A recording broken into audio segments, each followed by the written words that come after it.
Hi, welcome back to the Backyard Professor videos. I have just finished reading a mesmerizing book, Leonard Arrington. The biography of Leonard Arrington, the church historian, by Gregory Prince. Now, I read his volume. It's a huge tome. You can see it's a gigantic book. Fantastic. This is what biography should be. Thank you, Gregory Prince. Very excellent material. I read his biography on David O. McKay, and that was so stunning, with so many insights. The thing that shocked me the most about that was how indecisive David O. McKay was. Well, more of the same as it goes through because of so many factors.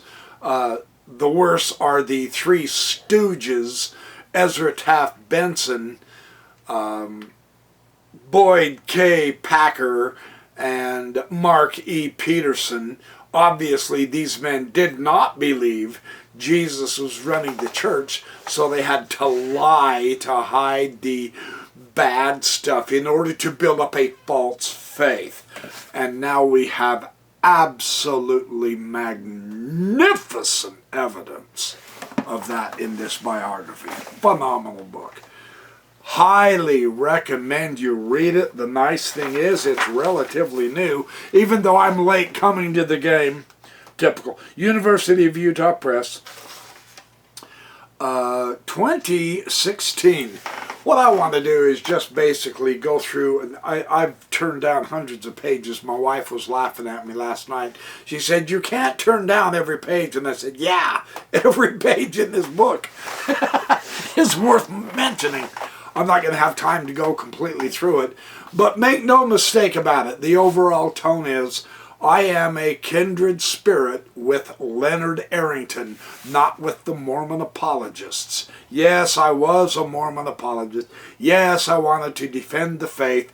And yes, I was deceived. I was misled. And I was lied to.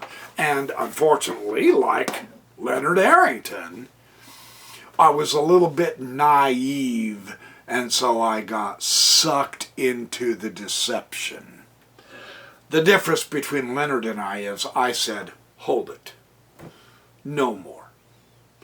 I cannot trust a pack of lying wolves in the leadership position. There's no way Jesus called these men to that position. I just cannot believe that.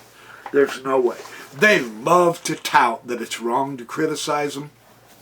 They love to tout that they are led by Jesus and they know Jesus and all that. Evidence shows the contrary. We now know how they deal with honest historians because they themselves do not want all the truth told.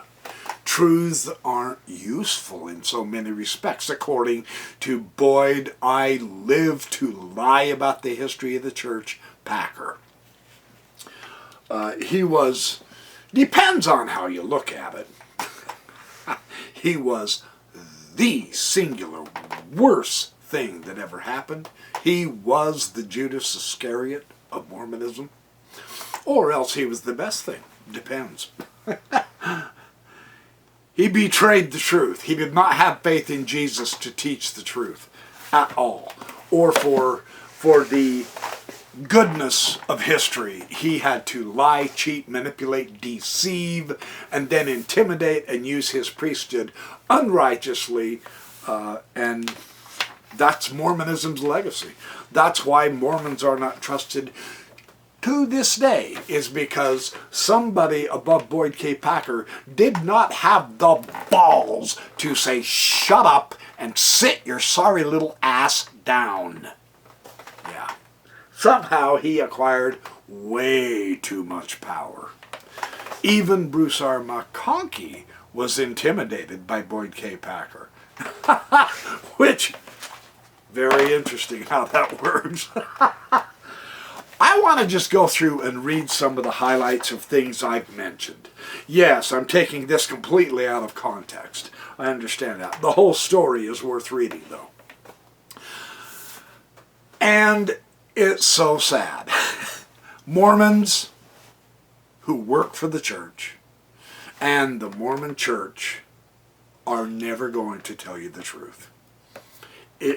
If you're naive enough to think you can get the truth from them, good luck. Good luck to you. Have at it. Because the evidence absolutely points. I challenge Mormon apologists to refute this book and try to tell me you believe the leadership are all unified and faithful, honest, good-loving men whom Jesus talks to all the time. I double dog challenge you apologists who are brainwashed. You're sucked into the mire of lying for the brethren who are lying for the Lord. Go ahead and take on this book. I have yet to see him do it. Daniel Peterson of Interpreter, I'm talking to you. You think you're such a still good big hot. You and Lou Midgley, go ahead. And I know Lou Midgley did not like Leonard Arrington because he wasn't orthodox enough. But don't worry, Lou Midgley wrote a PhD dissertation back in 1896 or whenever on Paul Tillich, so he knows everything. It's amazing how ridiculous the apologetics stance has gotten. Well, the church has basically got rid of farms, which was the best thing the church ever did for it, but it still doesn't rehabilitate their image yet. That was a step in the right direction, but not near good enough yet. Here is on page 65. I will try to context this a little bit. The Edward Banfield, the author of The Moral Basis of the Backward Society, he was talking after Leonard Arrington became church historian in 1972. He checked the card catalog to determine if the church even had a copy of The Great Basin Kingdom, which was a magnificent book by Leonard Arrington, where he showed how actual good history was done in Mormonism back in the 1950s. And of course the church didn't like it, but all the other professional historians did, because the church is not historian trained. Those leaders don't know spit. They think because of an office they have a right to dictate how history should go. But they have to cheat, lie, manipulate, leave out. They even declared that they wanted to have a book burning. That was such an eye-opening revelation. Yeah, the Inquisition is within Mormonism now. If they could burn the books, they would. That's all I need to know where not to look. And I am a little bit peeved. Books like this just piss me off, because the lies are so blatant, and they don't have to be. Leonard Arrington was right. He was the one people trusted because he was truthful, forthright, and open, and by dealing with the issues, we can solve them. But the leadership, with their doubt, with their utter lack of faith, and absolutely no revelation or inspiration whatsoever, I'm on a diatribe here, right? Those poor, blind wolves for guides are never going to get you to the true God. It can't happen. It can't. So anyway, this is a book that thrilled me, that angered me, obviously, that amused me. Oh, I just laughed hundreds of times in this book. That amazed me. I come to appreciate the true greatness of a real good historian whom I thought resided in farms for a while, but now that I see the difference between real scholarship and chump apologetics, like so many of the farms materials ended up being, And of course they ended up attacking other Mormons for being less orthodox and less truthful and less faithful. It was heinous how they ended up, but it was justified that they got eliminated, even though they are still on the internet producing non-peer review, fluff, pablum, and just stupidity right now. It really is silly. And the church hasn't done much better. I will give them credit for the Joseph Smith Papers project, however. They learned how to deal with those. Well, what happened was Boyd K. Packer died. Thank the good Lord. Why he let him live so long, I'll never know. But finally the church woke up and realized its dingling anti-intellectual stance didn't really help its image. And so they ended up agreeing to do the Joseph Smith Papers project, which is the first good thing the church has done since Joseph Smith's day with the Book of Mormon. If you can call that good. Mormons do. The rest of us do too, because it shows us the basis for learning how to discriminate between the true and false, right? Yeah. Why would it have been classified as anti-Mormon? His own book, teaching the history of the church, the Great Basin Kingdom, the church archives classified as an anti-Mormon book. That's how utterly stupid the church leadership is. They can't even tell what genre a book belongs to, right? Well, one person replied it was a scholarly book, which meant that it wasn't designed to be faith-promoting. And if it wasn't for the church, then by classification it had to be against the church. Notice the immature black and white thinking of the Mormon leadership views. Wow. Moreover, it didn't go through a church reading committee. Oh, well, which meant it wasn't approved. Oh, the church has to approve all their literature. And if it wasn't approved, then by definition it must be... You get the picture. If the brethren don't approve it, then it's not valid. The brethren are so paranoid they don't know their heads from a hole in the ground. This book proves that over and over again. That's one of the main messages of this book, is the leadership are just men after all. And I seriously have doubts now that they've ever spoken for the Lord.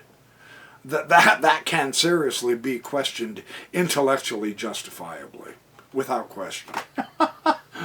So anyway, here's a few statements that I found that were really interesting and remarkable that I want to share with you.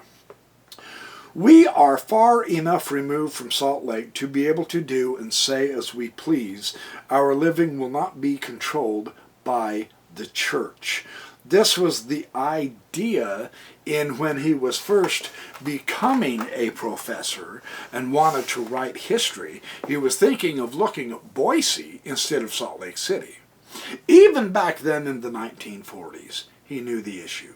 The church controls the narrative. And by now, of course, the internet days, we all know that now. Yeah. But I didn't know that for most of my life, and I was born in 61. So that's pretty good control of the narrative, right? Interestingly, all of this went down. His fantastic call to the church historian and then the demise because idiots without brains like Packer and Peterson and Benson could not see the big picture because, of course, they had no intelligence anyway. They squashed the project. They put so many stupid, immature, childish, antic roadblocks in the way of accomplishing a legitimate history of the church, which could have shown the rest of the world some things about Mormonism that the world still misunderstood, But the leaders were so terrified and so full of fear that, oh, they might find out that one of us fart. Oh, we can't have that. We have to be angelic and holy. That whole fake image is just so sadly stamped into Mormon history. Yeah, that's why D. Michael Quinn's, where is it? Yeah, right here. The Mormon Hierarchy and Extensions of Power, Origins of Power, Early Mormonism and the Magic Worldview. That's why they kicked him out too, because he began to tell all of the history. And believe me, there's as much that they have left out that they have ever allowed to be included, right? D. Michael Quinn got in trouble. Well, so did Leonard Arrington, although he never got excommunicated. He did lose the greatest position he ever could have had. Not before he did a lot of good, though. I'm afraid the intellectual atmosphere there at BYU would be stifled by the dogmatists of the church. That's why he didn't want to go to BYU, because the dogmatists of the church control BYU, the board of directors, who, of course, are, one guess, the 12 apostles. At least several of them. So Leonard knew early on about the problem with the church. It wasn't that they didn't tell the truth. They didn't tell all the truth. And we have hundreds of thousands of pages of information now showing that they left out far more truth than they ever included. I mean, Richard Bushman's Joseph Smith, Rough Stone Rolling, right? And the information on the William McClellan papers, and just all kinds of historical information that the church has just squelched for centuries, now coming out in the age of the internet, and now we know who to trust and who not to trust. Salt Lake City, you're off the map for being trustworthy. Sucks to be you. Here's another one. On the sensitive subject of Joseph Smith's first vision, there was suspicious treatment of Dean Jesse when he first got his scholarly wings, his PhD, and he wrote an article on the first vision, and the church didn't like it because it had some information in it that was not in the official narrative, and they made him go apologize for it. Isn't that remarkable? That's so fascinating. The paranoia, the childlike total ignorance of the leadership. It really comes out strong in this book. Leonard Arrington isn't the only one that was hollered at. When you work for the church, you see a lot of stuffed shirts. But Leonard was so real. I wanted to be Leonard when I grew up. That was an assessment of Lavina Fielding Anderson, an associate editor at the Ensign, who worked with everyone, the historians, the regular Joes, the church leaders, and all that. And she saw what stuffed peacocks the leaders had become. Proud, arrogant, ignorant peacocks, imagining that their callings elevated them beyond the celestial realms. They were already the gods. They received their Elohimhood, as I call it, you know. It's too bad. Leonard Arrington was down to earth, he was realistic, he loved people, and he genuinely tried to help you magnify and improve yourself. That's something the church leaders are so squeamish and chicken shit about doing. All they want you to do is praise and worship them, and I'm not going to anymore. You give me a reason to now, but I'm not even looking their direction, because I know where the truth isn't. I am not having a faith crisis. The church is having a truth crisis. That's the issue. They love to say the onus is on us, not this one. We have discovered that it's not our faith that's being harmed or being lost. It's the truth that you've lied about, hidden about, and covered up and misinterpreted. And it continues on to this day. It truly does. I mean, wow, it's all over the internet. You go to FAIR, you go to the Interpreter or Sic et Non or any of the apologetic Book of Mormon Central or whatever. They just continue on spouting the silliness. It's really interesting. But that's what gives us a reason for helping show you the comparison and contrast and the actual evidence, and in some cases the lack of actual evidence, which would give you reasons to believe if it existed, but it does not. And so they fill it all in with talkity talk talk talk, and they use the proper words and they make it seem so much stronger than it really is. You know, the Book of Abraham, facsimile number 3. One of my favorite questions. What is the name of the blasted king in facsimile number 3 that Joseph Smith claimed was a king? Give me the name of that king, right?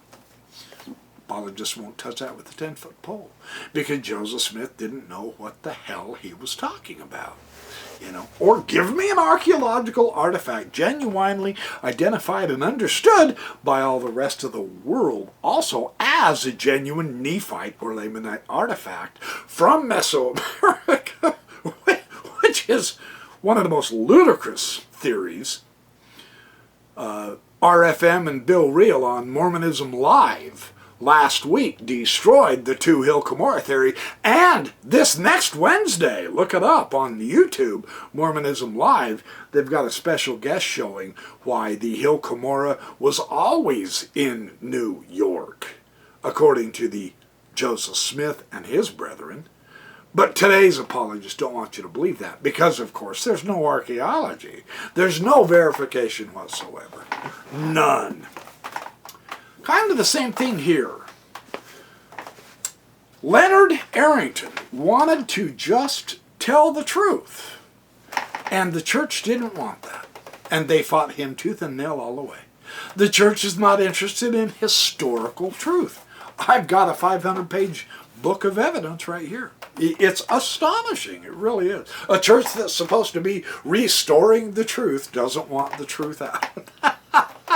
It would rather have its own carefully chosen, selected, manipulated version of the truth because, of course, it doesn't believe God and it doesn't believe in Jesus Christ and that He's revealing things to them. That's so obvious after reading this book. It's amazing. So, oh yeah. This was interesting. This is something that the Farms apologists never grasped, and they still don't to this day. It's obvious if you read any of their blogs or their comments in comment sections on their websites or whatever. They hate everybody that doesn't think like them, because they're so brainwashed. They're so already self-righteous, arrogant, and self-important that they can't get along with anyone unless you believe like they do. Listen to the beautiful contrast with Leonard Arrington. He said the process of spiritual maturation that began in Leonard's teens accelerated with his matriculation at the University of Idaho. Earlier he had learned that there were other faith traditions beside his own. Right, that's something apologists apparently still don't get. Now he learned to accept and even to embrace the other. I love this. He learned to accept and embrace the other, a lesson many of his co-religionists were never able to absorb. Dan Peterson, Lou Misley, people like that. They still can't. The teaching moment came quickly.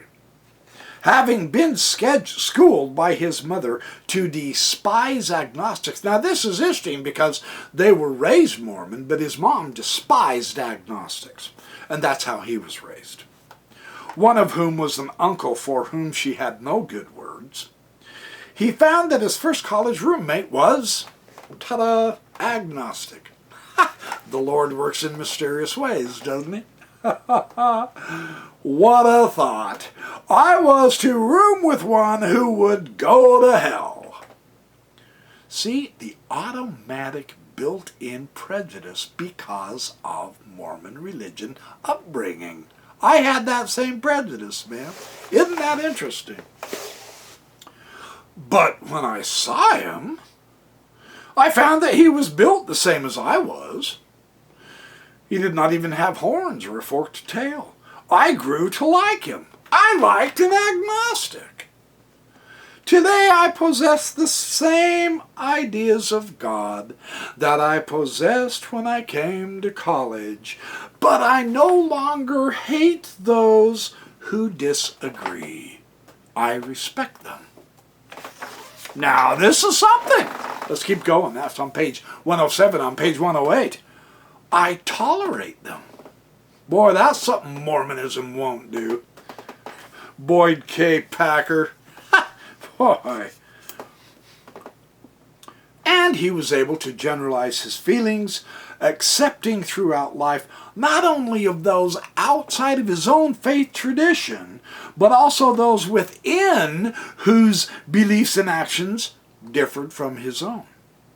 Even the general officers who became his nemesis. I no longer hate those who disagree. Notice his choice of words. He was raised to hate people who disagree with him. Well, that's how we were as apologists, right? You don't respect anybody who thinks differently than you, or believes differently than you, or acts differently than you, etc. Well, I no longer hate those who disagree. I respect and tolerate those persons. Most of all, I tolerate and I respect the ideas and the opinions which these people possess. That's what counts. George Tanner, director of the LDS Institute of Religion, reinforced the lesson. This is fascinating. Similar to Leonard and different from most of his other co-religionists, Tanner had experienced religion outside of the often narrow confines of the Salt Lake City Great Basin area, earning a graduate degree at the University of Chicago Divinity School. He taught Leonard the lesson that he had learned. Now get this.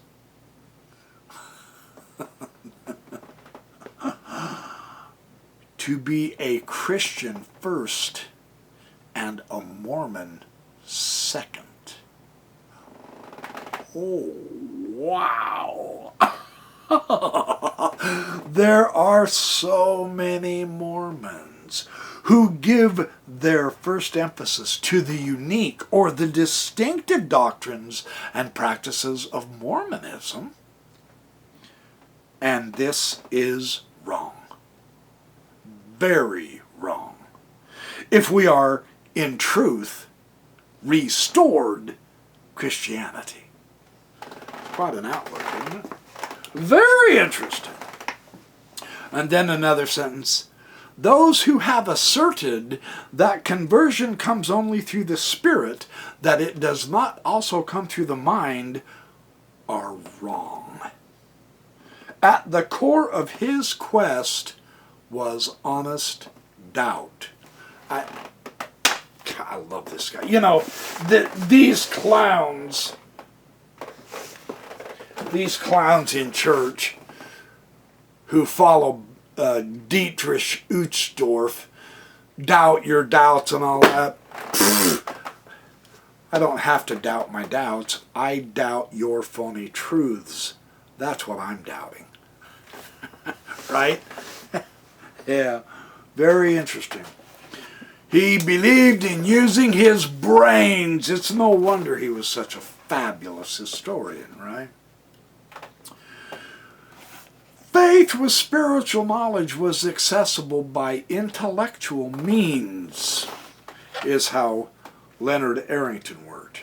But the most important book he ever read that gave him his theme of how to interlace faith with reason, doubt with reality, so on and so forth, to understand the truth using your brains, not parking them on the street corner, was a book by Santayana, The Life of Reason, Reason in Religion. It raised in the church that took primarily a fundamentalist viewpoint of the scriptures, Arrington was, that the scriptures were inerrant. And believe me, they love to say, no, we don't think that. Don't you kid yourselves. You just go ahead and give any other interpretation out of the scriptures than what the church allows, and you will soon see that that is how they treat it. Not self-contradictory, which is a joke in this day of the internet, holy shish kebab, and contains only literal truth. That's even a bigger joke. Leonard had already come to realize that such a viewpoint could not withstand the scientific scrutiny of historical critical methodology. Now, I didn't discover that until way later. Leonard had it up on me, that's for sure. I bow before his greatness of being a better brain than I'll ever be. That's true. That's not a problem for me. But he got it right. Yeah? That was the issue here. Reason in Religion became Leonard's Rosetta Stone for deeper understanding. Now, this is important. This meant something to me. When I read this last night, I said, okay, yeah.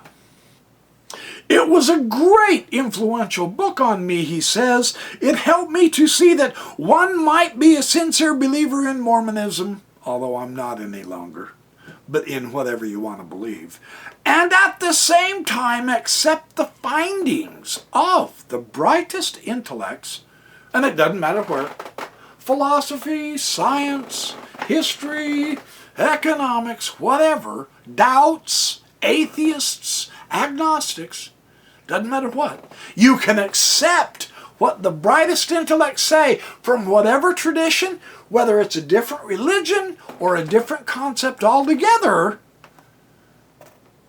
because Reason in Religion helped me to understand that it isn't important whether certain religious or theological affirmations are truths in a literal sense, or whether they are true in a symbolic sense, or whether they are true in a poetic sense. The ability to see truth as being both symbolic and literal, and to understand that one kind did not work against the other, this set Leonard apart from most of his co-religionists. Indeed, he went the next step by realizing that both kinds of truths are essential to a balanced faith. While religious doctrines may be right symbolically, they should not be substituted for scientific truth. At the same time, those who accept scientific truth as the only truth, as the final truth, end up substituting inadequate personal symbols which are unsatisfying and unedifying.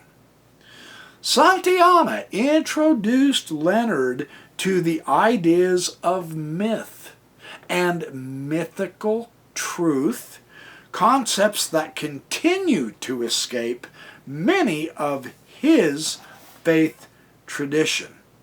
Leonard embraced layers of truth while at the same time accepting scientific insights. Now, I will say, I have Santayana's book. I've had it for a couple of years. I've never bothered to read it completely through. I've kind of browsed through it and all. But now that I've read Leonard Arrington, it helped him balance his faith without becoming anti-scientific, because, of course, the scientific truths are exquisite and they're very powerfully confirmed. So there's no point in fighting science in order to build your religion, any more than there's any point in fighting religion to embrace and enjoy your science. You can have both. It basically is what Leonard Arrington approach is.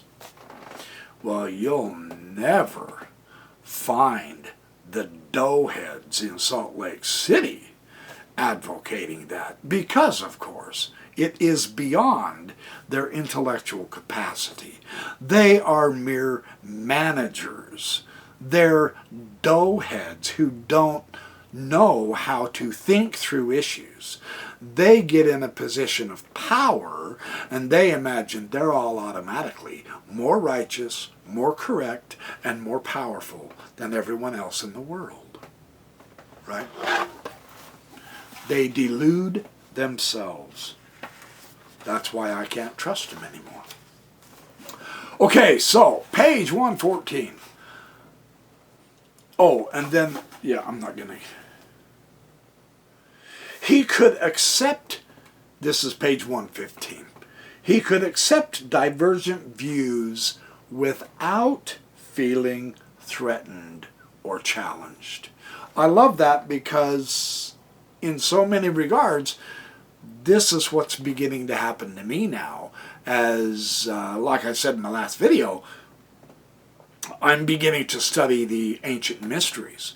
And there are other ancient mystery traditions that certainly do not jive with what I was born and raised and studied. And yet they are beautiful. They are magnificent. They are educational. They are spiritually uplifting and exciting. And yet there are blatant contradictions. And all of that's okay at this point, right? So I thought that was a good point with Arrington. Let me go to page 124. He climbed Ensign Peak with some people. And Leonard had a hard time getting up Ensign Peak. He wasn't exactly Superman any more than I am. But then he delivered a most wonderful sermon. I can't remember the content, but the feeling was one of, as individuals, we do what God expects of us. We don't need to be tied down by this corporation, Mormonism, that wants to control everyone's lives. We are individuals trying to serve God the best way we can. And she says that was just pure Leonard. And that's where I've arrived at, truly, yeah. I don't need to turn to the church for spirituality, truth, or becoming a better person. And believe me, that truth has made me free in ways I never imagined, and it is glorious. So, okay, 125. Yeah, this is a great juxtaposition, one that I myself have experienced in my own life. Leonard's exposure to religious philosophers during college broadened his concept of religious truth to include both the literal and the symbolic. It's why Boyd K. Packer was such a narrow bigot and a prejudiced, non-thinking, power-hungry church leader, is because he only ever came up through the church education system.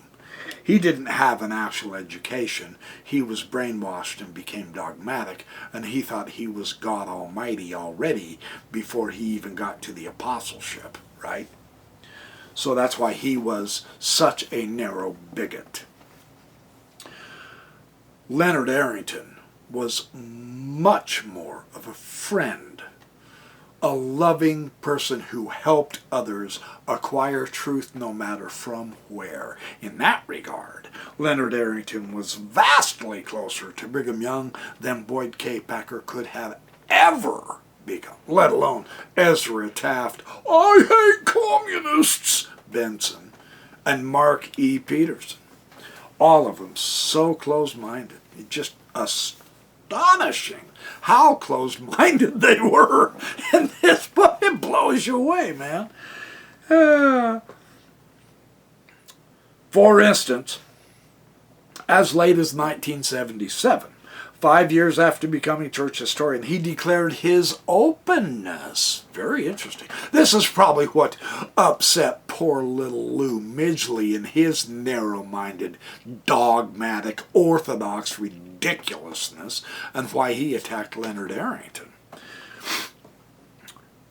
5 years after becoming church historian, he declared his openness to either kind of interpretation of the founding narratives of Mormonism. In the Mormon epic, the Book of Mormon, one may believe in the first vision without worrying unduly as to whether God and Jesus literally appeared in person to Joseph Smith, or whether he thought he saw them in a mystical sense.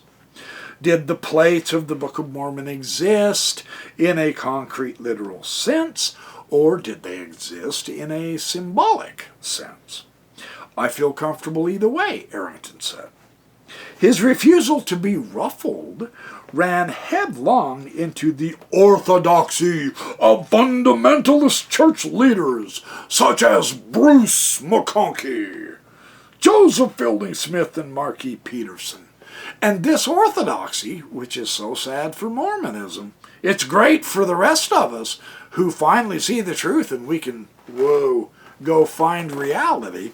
But those stuck within Mormonism, you got to feel bad for them in some respects.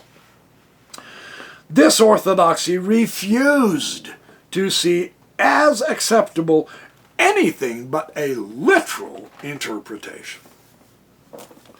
So that's interesting that Arrington was much more broad, capable of having a more nuanced ability to interpret truths.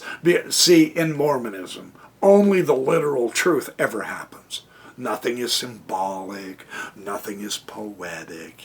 They narrow you down and they dumb you down to a pebble. And then they make you think that you are the Matterhorn. It's astonishing how they do that.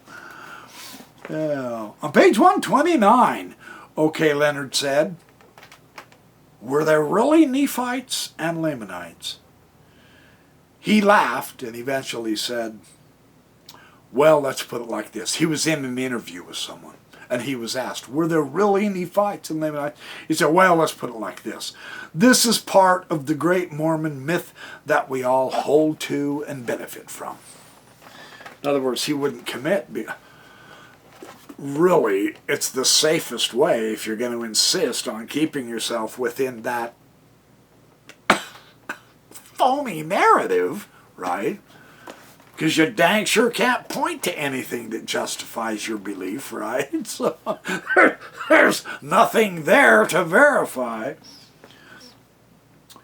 And then he lashed out at actions by church leaders that he saw as ultimately destructive to the institutional church. The attempt to suppress problems and difficulties, the attempt to intimidate people who raise problems or express doubts or seek or reconcile difficult facts is both ineffective and futile. But don't tell the brethren that. They think they have a handle on it. It leads to suspicion, mistrust, the condescending slant of data. The more we deny or appear to deny certain demonstrable facts, the more we must ourselves harbor serious doubts and have something to hide. Yeah, and the brethren after 200 years still haven't grown enough brains to get that. But the internet's teaching them. I think the internet is their absolute worst nightmare come true, and boy, do they deserve it. 132. To his children he wrote, I have not yet come to feel the necessity of frequent attendance at the temple. I think I get as much inspiration watching birds or looking at the mountains and the wilderness as participating in the rituals there. That's beautiful. That's interesting. Nature, not a man-made building. Not the inside of a man-made building. No matter if they have blown $100 million on a gorgeous glass chandelier, that can't compete with the beautiful rose on the wild mountainside.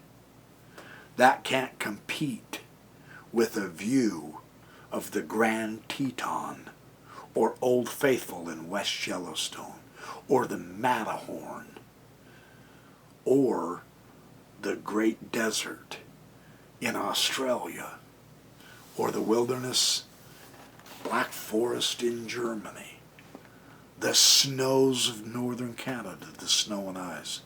Nothing can replace Mother Nature. Leonard showed me there he's in touch. That's a beautiful sentiment. This was astonishingly sad on page 133 to me.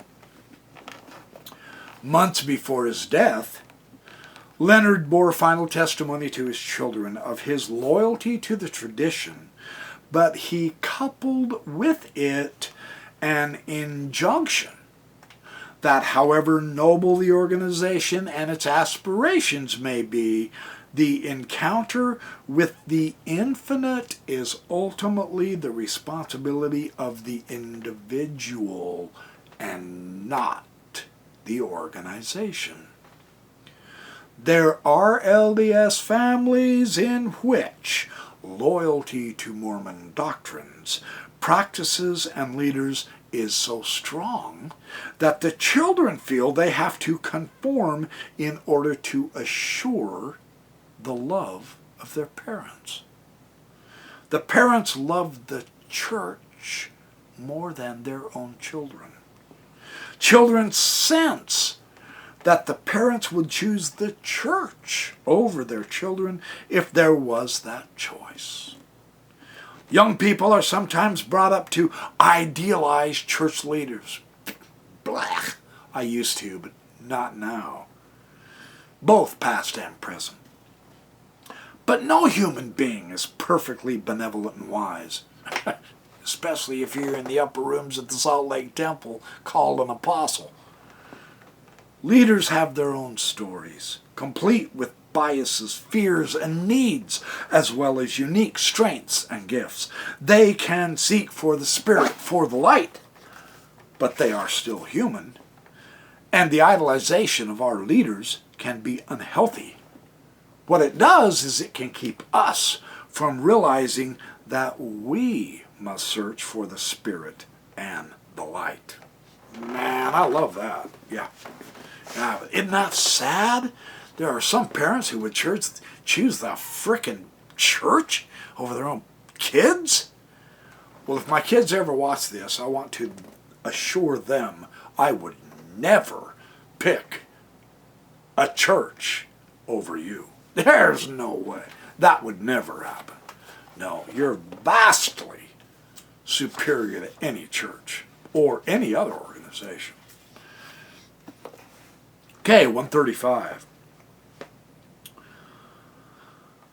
Leonard considered the underground church to be a sign of institutional health.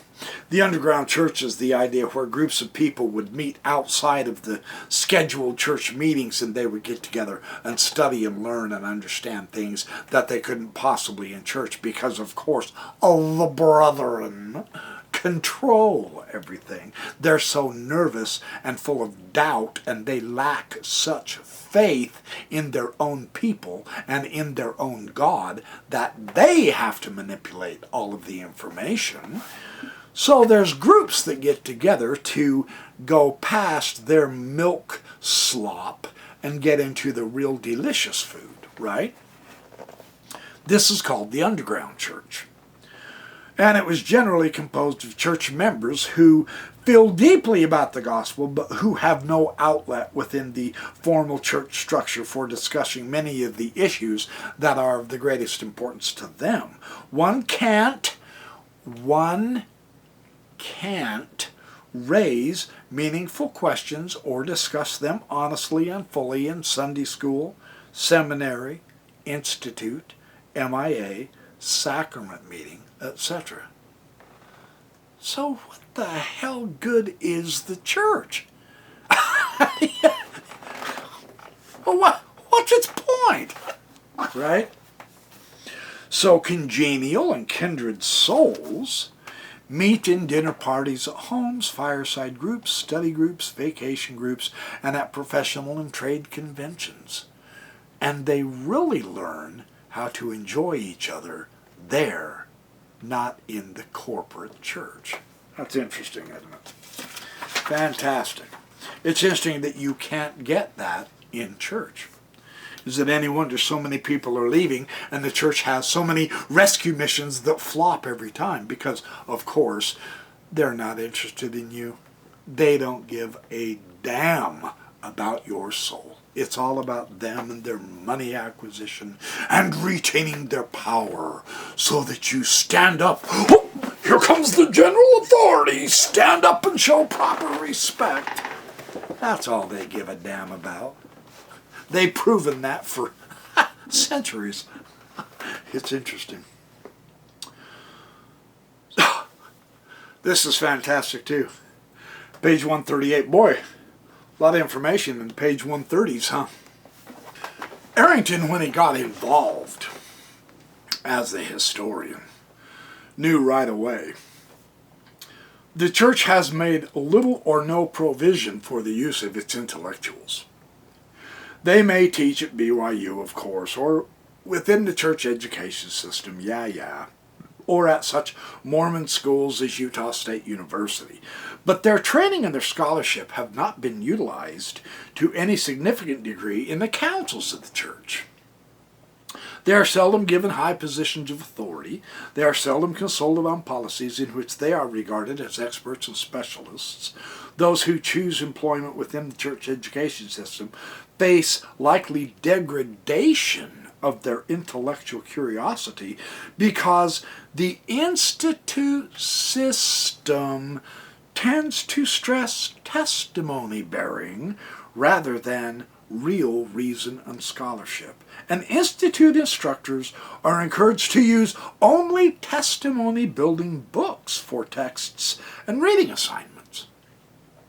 Many of us think we detect an anti-intellectual trend in the seminary system, and it's often from the ranks of this group that institute teachers are selected. And the church just last year indicated, now this was back in 1977, 76, whenever. Oh, well, we're 40 years down the road, and the church just last year announced that from now on, they are not going to hire PhD holding people, but they're only going to choose the religious instructors from within the church education system. Talk about the scholarship of incest thinking. Only choose our own brainwashed people for scholars to teach who? Your youth. They don't want to teach you how to think. They want to teach you what to think. They're going to brainwash you. That is what they do. Now that's offensive to him, so instead of telling me to shut up about it, they need to stop doing it. And then we automatically will quit talking about it.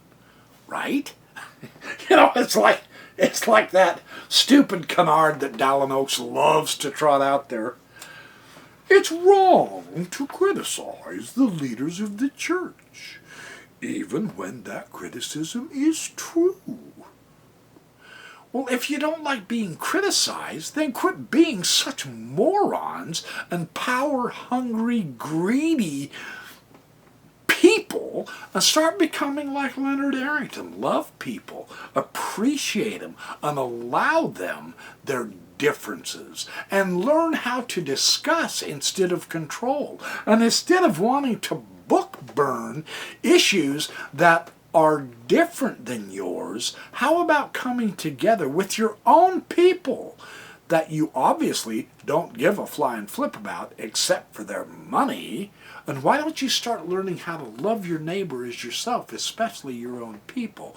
When you can start doing goodness and good things like Leonard Arrington, then we can stop criticizing. That's a two-way street. You get to change first. Then we won't have any reason to make these videos. We'll have reasons to praise you and emulate you and say, wow, look at how good and cool they are, like we do with some historians, Leonard Arrington, D. Michael Quinn, and all that. But you keep excommunicating people. They talk about the excommunication of the September 6th in here and how heinously the church leaders abused their priesthood and excommunicated so many people because they wrote Candid history and they included facts that the church didn't think was appropriate because we don't want people to think we're human. We want you to worship our holy greatness. They can't quite say it that way, but that's exactly what they want you to think and believe and do, you know. If you're okay with that, great, go with it. But don't get mad at the rest of us if we say no thanks, because there's a better one to follow. Ooh. Ooh. I don't want to worship Dallin Oaks. Horror, huh? On page 176, in wrestling with the dilemma of producing candid history, whether it was oral or written, Leonard reached back to the goal expressed by George Tanner, his college Institute of Religion advisor, to help my students to see life's real problems instead of having to butter everything up for them. Now you can begin to see the problem with the church education system. They are entirely misleading the entire youth. I was. There's no question about that. The church does institute students a disservice by not teaching things realistically. But you can't tell them that because they already, of course, know it all. You know. They're not much leaders, are they? Nibley years ago did his talk, Leaders versus Managers. The church stupidly went into management, and they are so blasé, boring. You think I'm kidding? I've got lots of general conferences as evidence. Can you honestly stay awake through half of that? Well, when they get out in life, then they have to face up to reality. See, in Mormonism, you're raised in a cult cocoon. That's just the way it is, right? Or pretty much any other religion, as far as that goes. We should prepare them for the reality, is what Leonard Arrington was saying. Good intent notwithstanding, Tanner's philosophy carried a substantial risk, one that was underscored by Apostle Mark Peterson in Tanner's presence. We don't need or want the learning of the world. Now you know how your cult leaders think, right? Because they're bullshitting everybody else then in order to get accreditation at BYU. They have to have the learning of the... They don't need it? My eye. Really? Well, how did Russell Nelson become a heart surgeon? Through the Holy Ghost teaching him? Or did he go through decades of school? Yeah, well, you know. That shows you how utterly brain-dead Mark E. Peterson was. All of his colleagues around him took that stance. Right? Well, now we know they're chasing after mammon. They've got hundreds of billions of dollars. Of course, they can conveniently ignore Jesus' teachings. You cannot serve God and mammon because, of course, they're already God. Now they get to make the money, right? That's how they act. That's how they think. You think I'm kidding? You better get this book and see that I'm not kidding. It's astonishing the utter insipid arrogance in Salt Lake City. It blows your mind. It's incredible. And then the idea here, one colleague put it succinctly. Determining what actually happened is of value, and it hasn't been in the past. On one occasion, Leonard put it even more succinctly. God does not need our lies. Tell the truth. God doesn't need us to lie for him. And yet, Boyd K. Packer, Marky E. Peterson, and Ezra Taft Benson thought that God needed our lies. They felt they had to protect God. I mean, he's only God. We have the priesthood. We should lie about all this and butter it up and rosy it up so that people will believe the truth. You think I'm exaggerating, don't you? Get this book. I'm not kidding, man. This is the most eye-opening book I've ever read. I mean, I'm laughing and I'm mocking because it deserves it, but this is so terribly sad. It did not have to be this way. It still doesn't have to be this way. Thank God, God's one shoe ahead of their step shine, and he invented the internet for us. And now, the actual reality comes out. And we can now discriminate and discern where is the truth and where isn't it. And they're still trying to brainwash you with doubt your doubts. Without realizing that, I'm doubting their lies. And they still don't get it. Isn't that remarkable? That's quite interesting. So Leonard sought openness and honesty, believing that it would ultimately be beneficial to the reader, even when that balance involved acknowledging the flaws of church leaders of the past. You see, the church leaders believe they're already perfect and that they're God. You know, their poop doesn't stink, their feet aren't too big, they never say anything wrong. Everything they think is totally beneficial. Everything they do is right, period. No discussion necessary. I'm an apostle, I'm always right, etc. You see, their arrogance is unbelievable. You think I'm kidding? Man, get this book. Leonard Arrington and the Writing of Mormon History. It's eye-opening, man. Whew! Page 181. Israelson felt that much of the criticism that came to Arrington from inside the church came because his idea of faithful history that President Lee had tasked him to write was history that was faithful to the facts. The facts didn't have to be covered up in his mind. But that's not what the brethren mean by faithful history. They mean faithful history. Hold back all the bad and include only the rosy. And they really think the world is going to believe that cleaned up version. And now we've been, 200 years at it almost. 215 years, something like that. And they're still less than 1% of 1% of the population. And they are so blind and so short-sighted that they still don't get it. Isn't that astonishing? Man, when you look at it that way, you go, wow. Wow, thank you, Lord, for the extra light and letting me see where the truth isn't. Page 193. He bristled at the delays that he regularly encountered as a result of the decision-making process above his rank, in other words, in the brethren, likening the church to an iceberg in the velocity at which it moved.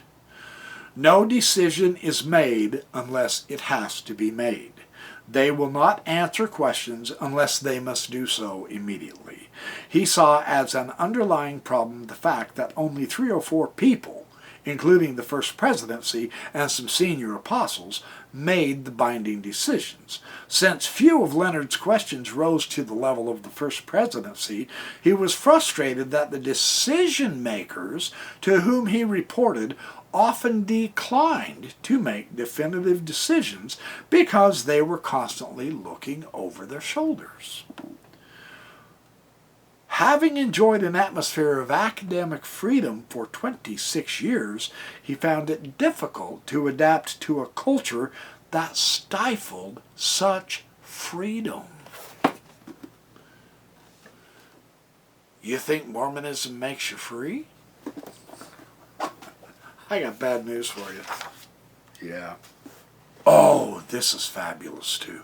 Page 194. This is really important. We've all seen it by now, right? On the internet, on the slowness. The church is 20 years behind the time. No, it's not. It's 70 years behind the times. After reading this book, you'll see I don't think I'm exaggerating, man. These idiots are in the 1910s still. It's breathtaking. But there's a reason why. And this is so interesting. I think Greg Prince taps right into this very beautifully. And this is what Leonard Arrington, bless his heart, had to endure from those cocksure, poppycock, arrogant children that were in charge. Concerns over turf. Well, these were coupled with a not invented here mentality that looked for all initiatives to begin at the top, rather than harness the creative energy among the historians at the bottom, because he had an entire staff, but they couldn't do anything without permission. Nothing could put more strains on imaginative programming than the feeling that if it did not come from a general authority, it should not have been thought of. Isn't that amazing? It is suspect immediately if it comes from anyone else other than a general authority. Within the whole church office building, they're talking. The entire history department. The net effect of these factors was a culture of indecisiveness at the level at which Leonard worked. That culture favored the status quo, even if it was outmoded and worked against innovation. They just didn't want to change. And they still don't. They think they're already in the celestial kingdom. And everything's honky-dory full of roses. That's how deludedly ignorant they are. Is it any wonder General Conference puts us to sleep? Right? Wow. Here's how it works. This is sad. It's hilarious. Trust me, if you're involved in a bureaucracy at work, you're gonna love this. Oh, wow. Don't worry, we have no fear. Mormons can't overtake the world. They are too incompetent. Listen to this. Page 195. This is really... Oh, this is hilariously pathetic. We want to determine a matter of policy. We take it to Elder Joseph Anderson, who was then 87 and had only recently been replaced as secretary to the first presidency, where he had served for decades. Elder Anderson does not make a decision. Almost never does he make a decision. He recommends we take that question to the advisors, to the 12. The advisors almost never make a decision. They recommend we take it to the First Presidency. We do not receive answers on many of the questions we take to the First Presidency. The First Presidency wants to discuss it with the 12. It never gets on the agenda of the 12. Or if it does make the agenda, they don't get to it. Or if they get to it, someone asks a question about which our advisors can't answer, so it is referred to them to get the answer. They subsequently ask us the question. We provide the answer, and they go back with it to the 12. By that time, the 12 have another question. We have had several of our proposals precisely follow this route with no decision in a year or even 2 years. Such is the inspiration of Jesus to run his church. Wow, what an eye-opener, huh? Wow, that is so fascinating. 196, this is really sad too. I mean, all of this whole charade of having truth and being truthful and wanting to enlighten the world and share the gospel with the world, that's a con job, man. People in the church hierarchy who were not well read in the manuscript history were at a disadvantage, and their response to the new versions of history was often one of self-protective or turf-protective reflex that invariably was counterproductive to Leonard's plans. Leonard commented with rare indignation on this pattern in December 1976. We have observed instances in which a member of the 12 sounded off about our work without really knowing what we were trying to do or why, and without consulting us, and without consulting our advisors, and without consulting our managing director, and without giving them or us a chance to answer their charges. You see, the brethren don't need to talk about it. They already have the answers. They already know the truth. And therefore when they say, oh, well, that's a stupid proposal, or that's wrong, bam, they just squelch it. That's inspiration, folks. Wow. That would have drove me nuts. It did Leonard. Particularly annoying to Leonard were the opportunities lost when general authorities failed to grasp how powerful the history would have been in the conduct of their business. Instead, he lamented, they rely on legalistic pronouncements and coercive administrative power.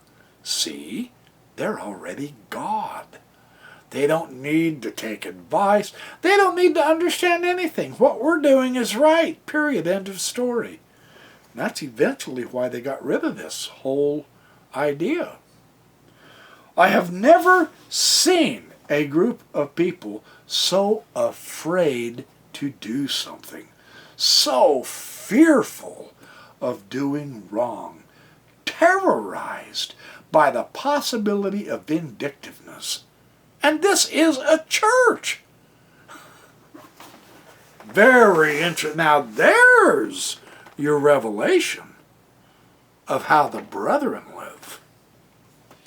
Makes you almost feel sorry for them. But only almost. And then they go on with the university spying information where the students spied on the professors and turned them in. And of course the brethren immediately believed such bullshit, stupid gossip. They were inventing ideas on the professors. And of course the brethren they just accepted that, but they wouldn't ever talk with anybody about it or sit down and counsel with the... No communication whatsoever. They don't need to. They're God already. Right? That's their attitude. You think I'm kidding. You think I'm kidding. I got 500 pages of evidence right here, man. This book is incredible. It's just amazing how enlightening it is on the utter silliness that's in Salt Lake City, supposing to be truth. Packer, of course, went on to say that some historians would say things to their seminary students just because they were true, whether or not it was wise. So, in Packer's mind, of course, since he was the enlightened apostle, it was much better to hide it and lie about it and cheat and manipulate the truth into a falsehood and then convince people that the Holy Ghost is going to testify to you that that is the truth. I can't possibly be the only one that sees the problem there, am I? I mean, for real. Wow. Nobody in Mormonism even knows how the Holy Ghost actually works, because they're all testifying to the bullshit made-up story that the Holy Ghost told them was true, and it can't be true. We have the historical evidence showing it wasn't happening that way.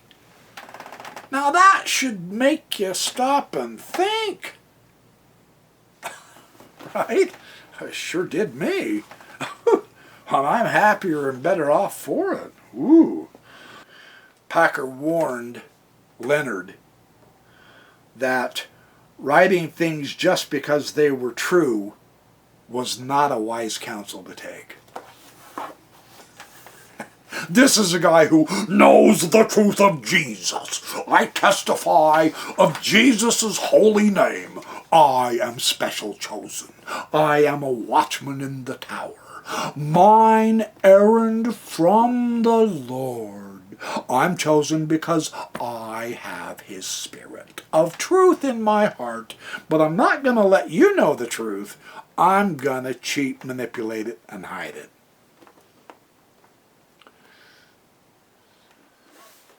No thanks.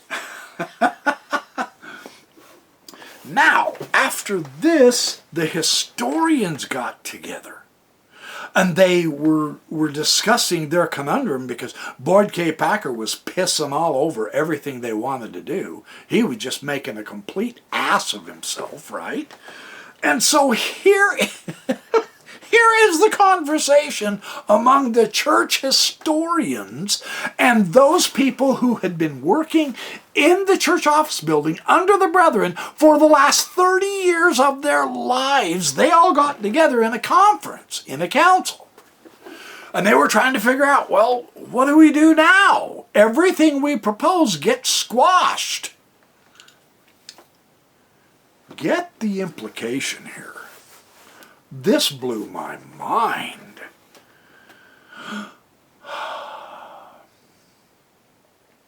Leonard gave no indication that he grasped at the time the weightiness of Packer's warning. Indeed, he expressed his ambivalence several weeks later when he was invited to speak to a private study group. To what extent are we obligated to tell all of the truth? That's one of the questions he was asked. Wow!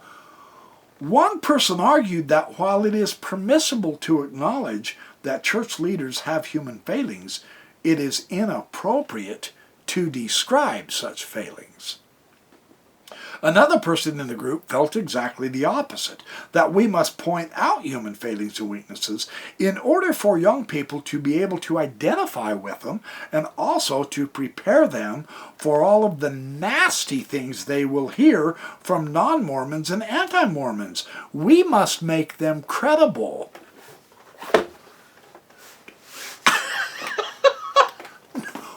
Wow! Notice the implication nations hear you guys. They have to lie about their church leaders, and the youth don't connect with that because none of us can live up to those godly standards of holiness that Boyd K. Packer lived. So he's not even real to us. So in order to make him credible, do they actually tell the truth? Or do they continue the lie? And now, 30, 40 years down the road, now we've been in the age of the internet now for 30 years, who is leaving this church faster than all of the others? Exactly. All of the youth who can't identify with the gods in Salt Lake City. Yeah. There's nothing to cling to. There's nothing to associate with. They can't even begin to be comfortable around them. And they can't stand the policies, so everyone's jumping ship. And what's interesting is, the inspiration from God Almighty can't get it through the gods in Salt Lake City's heads of what the problem is. They really don't think they have a problem. They've got hundreds of billions of dollars and they're building lots of temples and, oh, look at us, glorious growth. We are the gods. We are the solution to all the world's problems. Get rid of everybody that doesn't think, look, smell, and act like us, and the world will be better. Do we really want that kind of power over us? I don't think so. I personally value my freedom. Jesus got it right. You learned the truth that there's nothing but bullshit coming out of Salt Lake City, and it will free you because you don't have to handle that. No thanks. Not interested. I want reality. Right? Isn't that amazing how that works? Now, had you told me 10 years ago I was going to be making this video saying what I'm saying, I would have slapped you down. I would have said, no way, man. No way. I've got a testimony. I've got the truth. No, that's not how it works.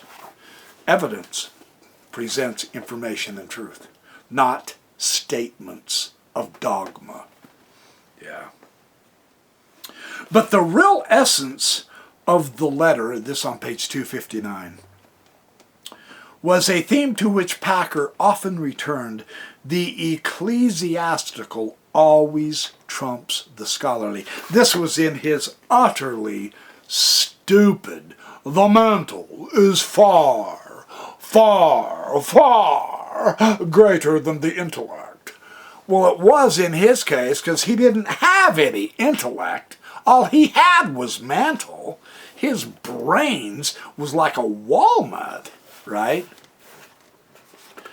But in his opinion, the ecclesiastical, in other words, he was trying to be the Pope, you know? Put simplistically, Packer advocated that dogma would always trump data. Yeah. I'm not interested anymore. No thanks. Your dogma is just stupid. Not interested in following that, that's for sure. Some things that are true are not very useful.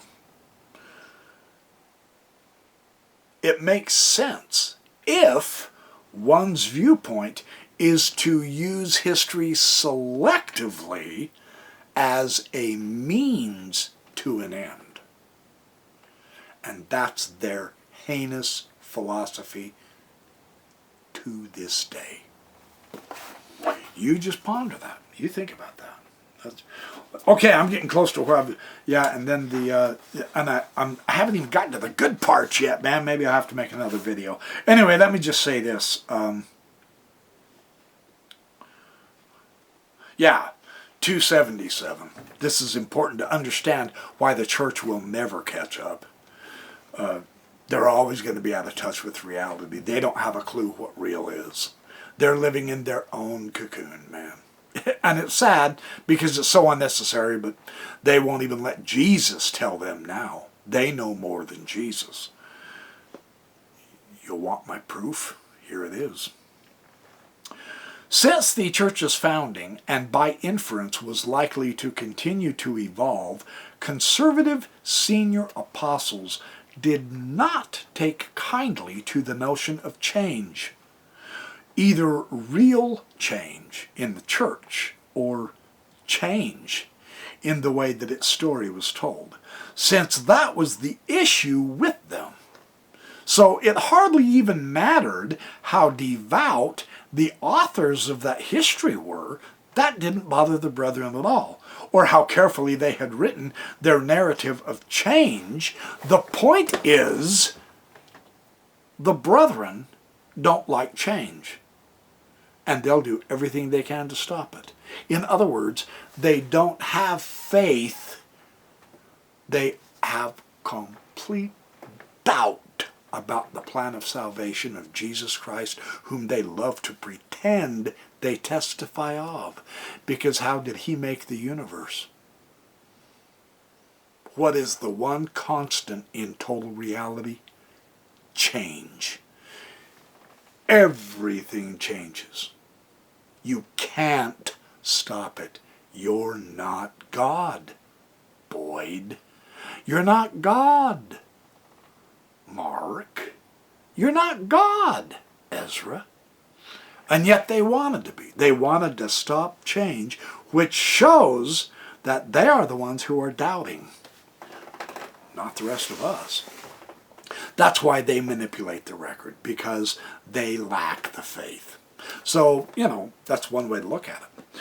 So I am not having a faith crisis. The church has a truth crisis, and it continues right now up to today, which is unfortunate. If you're still a Mormon and you're wondering, what the hell do I do now? Well, there's a lot of information we can share with you that hopefully, I know Bill Reel is putting out some really good information on marriage ideas and stuff like that.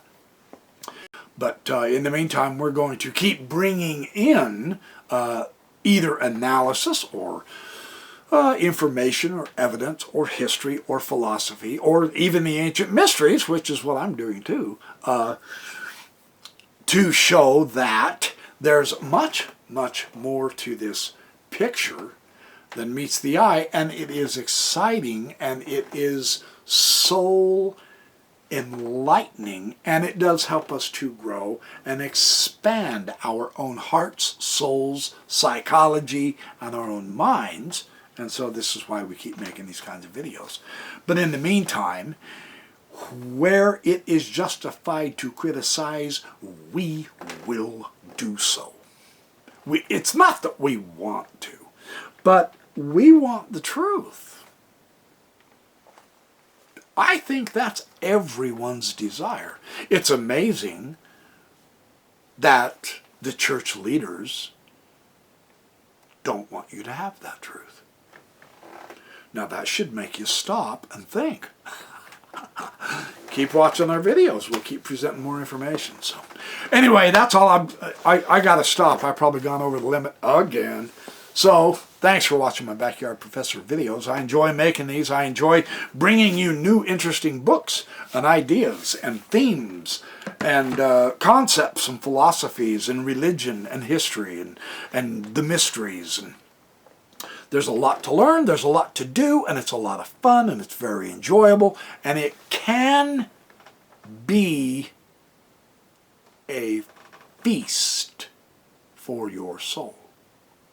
So there's always good news in acquiring more information, more knowledge, more hope, more context, wider context, because the truth is many, many, many, many faceted.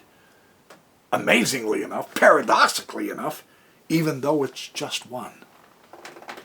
That's something to think about, isn't it? So, thanks for watching my Backyard Professor videos. Be good, do have fun. Be good, do well, have fun. Sleep well, and I will see you in the next Backyard Professor videos.